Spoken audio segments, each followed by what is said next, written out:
What are we doing here? And where are we gonna go? It's like we just woke up one morning and then it's welcome to the show. Don't ask any questions, just go with the flow.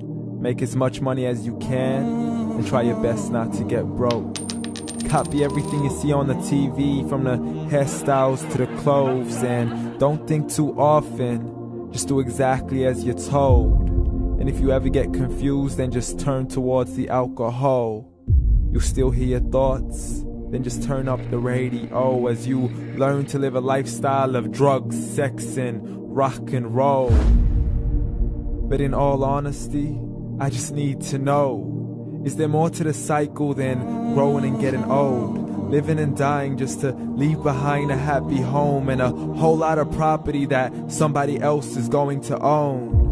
I just really need to know before the casket's closed, 'cause I'm not willing to gamble with my soul, nor am I ready to take any chances. These are just simple life questions and I'm just searching for some answers. Like, what are we doing here? And what is our purpose? How did we get here, and who made us so perfect? And what happens once we go, or is this world all really worth it? Questions we don't answer because apparently we don't really have to. There's no purpose to this life and our existence is merely natural. Then in that case, please let me ask you, did you create yourself, or was it somebody else who had fashioned you? 'Cause you're a being that's impeccable, faultless and unparalleled. You're a product of supreme intelligence and I'm merely being rational. For there isn't a camera on this earth that can come close to the human eye, nor a computer that can compete alongside the human mind. And if the whole world was to come together, we wouldn't be able to create a single fly. So many signs, yet we still deny. As science tries to justify that all this could come from none, when it's a simple sum. 0 plus 0 plus 0 cannot possibly ever give you 1. So from where did all this order come? For everything has its origins, a maker, a creator of its own. I mean, the only reason you're watching this video is because somebody had to press upload. So we can believe in the Big Bang, but I'd rather believe in He who caused it to explode. Allah, the creator of everything along with every single soul. The ever-living, the master, the only one who is in control. Unlike his creation, beyond our imagination. And no, he's not a man, nor does he have any partners in association. He's on his own. And no, he did not ever leave us alone. Just like every manufacturer, he left us with an instruction manual. The Quran and Islam, and I'm sorry to jump to conclusions, but it's the only one possible.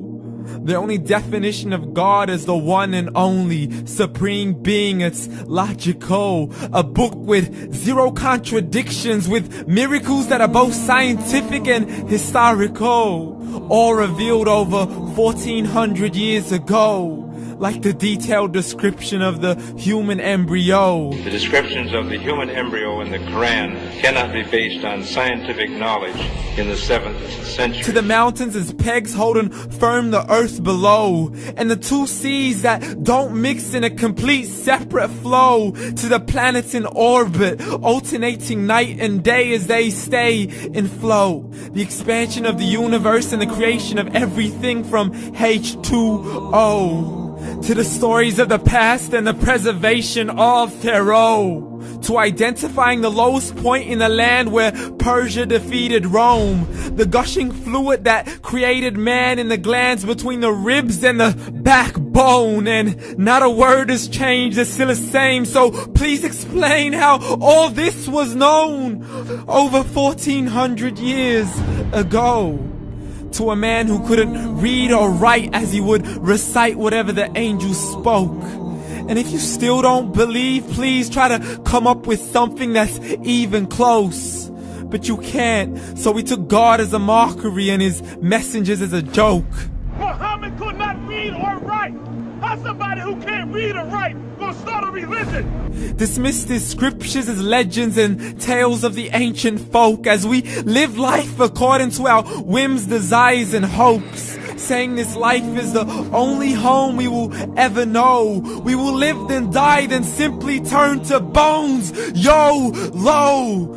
Correction, after the grass dies, the rain arrives and it regrows, and Allah promises to do the same thing to your very soul and bring you back from your very fingertips to your toes, as the all-seeing supreme being watches us so close, and we are surely being tested in our wealth, our health, and our self, and everything that we've been blessed with. So believe, for we will surely be resurrected and be brought back to our Lord and account for every single deed, as He hands us our books and orders us to read. From the bad to the good and everything in between. You yourself are sufficient for your own accountability, so don't be mad at me. You are the one who thought He wouldn't come back to me. I gave you a whole life long to search after me, but you were busy in all that which was temporary. So read, and glad tidings to all those who believed. And if you disbelieve, read. And don't let that day be the first day you find out what your life really means. Read.